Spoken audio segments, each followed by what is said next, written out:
আগের পার্টে তোমাদের সাথে এই পেন্টিংটা শুধুমাত্র ক্লের কাজগুলো শেয়ার করেছিলাম। আজ এটাকে কালার করে দেখাবো।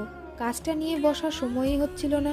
তোমরাও অনেকে জানিয়েছো এর ফাইনাল লুক দেখার জন্য, তাই যখনই সময় পাচ্ছিলাম একটু একটু করে কাজটা এগিয়ে রাখছিলাম। তাই তোমরাও একটু ভালো করে লক্ষ্য করলে বুঝতে পারবে আমি এক এক সময় এক এক জায়গায় ভিডিও বানাচ্ছি। কখনো আলো কম, আবার কখনো আলো বেশি। কারণ দিনের বেলায় কাজ করলে আমি ছাদে কাজ করি, আর আলোটাও ভালো আসে।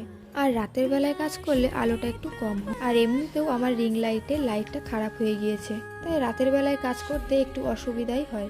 যাই হোক, এদিকের রং তো প্রায় কমপ্লিট, কিন্তু ব্যাকগ্রাউন্ডে কী কালার দিব সেটা বুঝে উঠতে পারছিলাম না। সব শেষে এই কালারটা চুজ করলাম, কিন্তু এই কালারটা করার পরেও মনটা কেমন খুঁতখুত করছিল। তাই আমি আবার এটার উপর নীল রং দিয়ে একটু শেড দেওয়ার চেষ্টা করলাম। এরপর কিছুটা কলকা ও পদ্ম ফুলের পাতা এঁকে পেন্টিংটা শেষ করলাম।